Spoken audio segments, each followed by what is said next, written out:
Napokon nam je stiglo lijepo vrijeme i svi smo požurili sa radom u našem vrtu, bašti, povrtnjaku i voćnjaku. Mi stvarno nismo znali kuda bi prije, malo u malinjak, malo u plastenik, a bašta na otvorenom je napokon došla na svoje.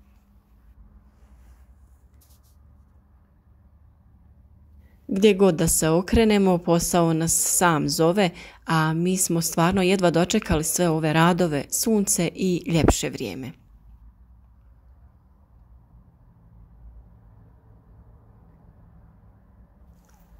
Po našim videima mogli ste primijetiti koliko volimo prirodu i koliko uživamo u radu oko svih biljaka. Vjerujem da je to slučaj i kod mnogih drugih povrtlara i da vam, kao i nama, ovaj posao većinu vremena pruža zadovoljstvo.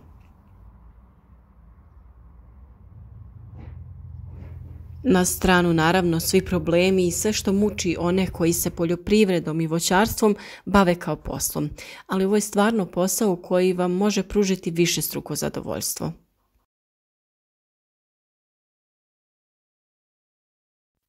U posljednje vrijeme gledamo da čuvamo naše zdravlje jer smo previše izloženi raznoraznim štetnim proizvodima.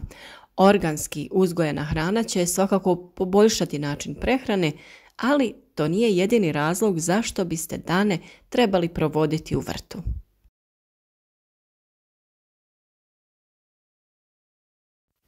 Naime, provedena je studija čiji su rezultati potvrdili mišljenje mnogih. Vrtlarenje ima pozitivan utjecaj na tjelesno i psihičko zdravlje.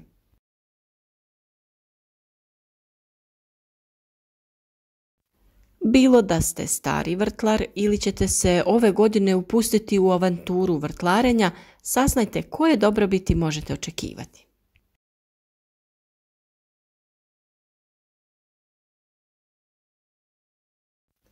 Odlazak u vrt nakon napornog radnog dana snižava razinu stresa i smanjuje osjećaj umora. Znanstvenici su tijekom istraživanja ispitanicima dali teške zadatke koji izazivaju stres, te ih naknadno zamolili da 30 minuta vrtlare ili čitaju. Saznali su kako i jedna i druga aktivnost smanjuje stres, ali vrtlarenje je to učinilo puno efikasnije.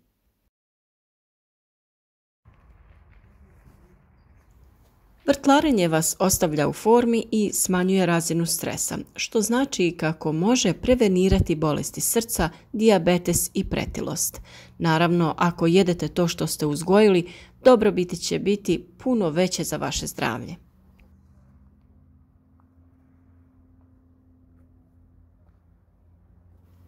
Puno je dokaza kako su problemi poput anksioznosti i depresije direktno povezani sa vremenom koje osoba provodi izvan kuće.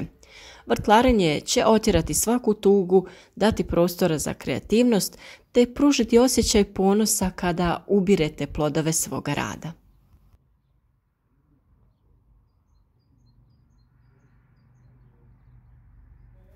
Rezultati jedne studije potvrdili su kako različite fizičke aktivnosti, a jedna od njih je i vrtlarenje, smanjuje rizik od razvoja Alzheimerove bolesti za čak 50%.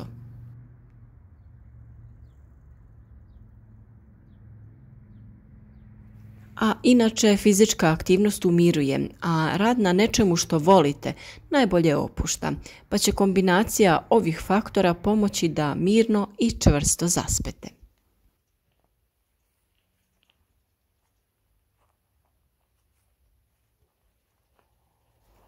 A jedna od najzanimljivijih činjenica ostaje nam za kraj.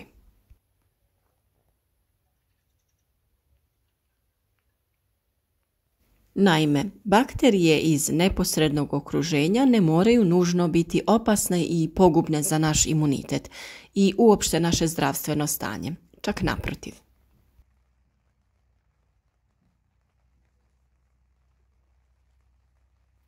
Postoje i dobre bakterije, znate već za njih, jer sigurno nema čovjeka koji nije čuo za recimo probiotike.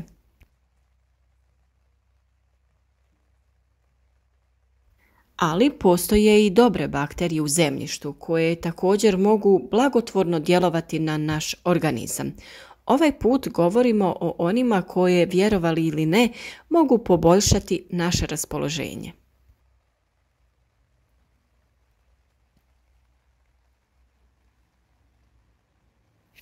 Ljubitelji povrtlarstva će vam potvrditi da te aktivnosti koje se provode na otvorenom poboljšavaju raspoloženje, smanjuju stres i povećavaju osjećaj zadovoljstva.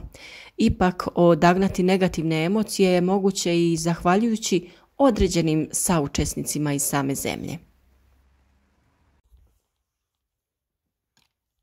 Da, govorimo o dobrim bakterijama koje mogu pozitivno utjecati na naše raspoloženje i samim tim djeluju kao prirodni antidepresiv, pa radove u bašti ili cvjetnjaku zaista možemo posmatrati i kao višestruku terapiju.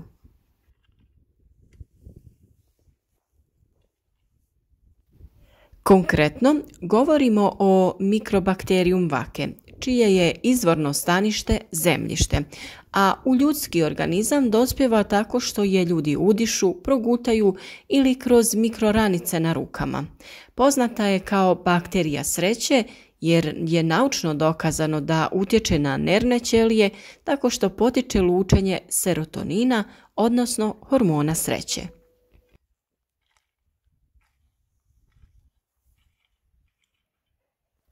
Tokom više istraživanja utvrđeno je da poboljšava kognitivne funkcije, ali i da ima utjecaj na Crohnovu bolest, pa čak i na reumatoidni artritis.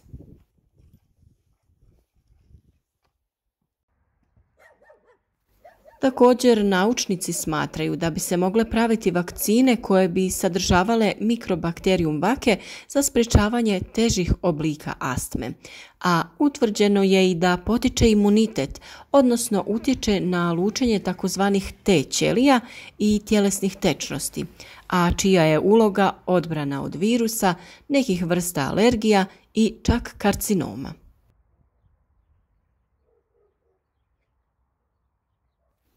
Ono što je zanimljivo da ta bakterija pripada istoj bakterijskoj grupi u kojoj su izazivači tuberkuloze i lepre, ali za razliku od njih ona može da izazove samo sreću.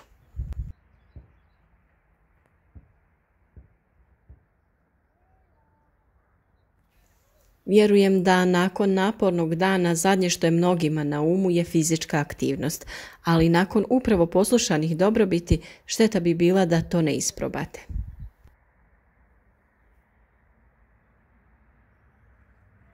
Ono što bi vas prvenstveno trebalo motivirati na fizičku aktivnost bi svakako trebao biti njen utjecaj na vaše mentalno zdravlje.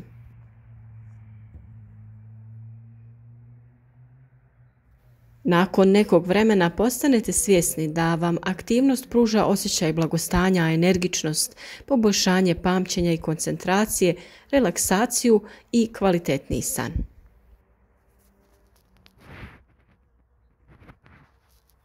Modernizacija je nažalost sve ove poslove svrstala u neki niži rang i mnogima su zbog samog opisa postali neprivlačni. Ovdje nije toliko ni riječ o nekoj ekonomskoj isplativosti, nego više o predrasudama.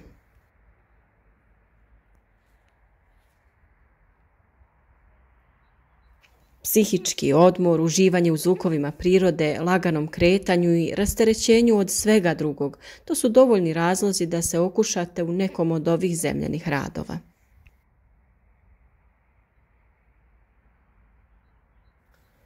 A kada ti radovi urode plodom i nagrade vas prvim voćem, povrćem ili raznobojnim cvijećem, sreća i zadovoljstvo će biti višestruki.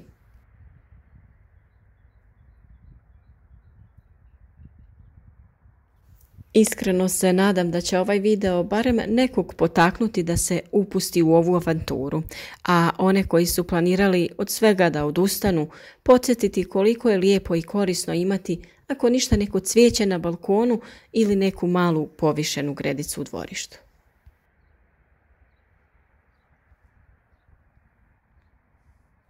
Dakle, dragi naši, zemlju u ruke i budite sretni, jer zemlju treba obrađivati i tretirati golim rukama.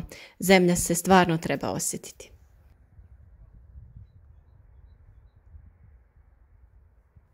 Budite uz nas i dalje, družimo se i uzgajajmo voće i povrće. Sretni!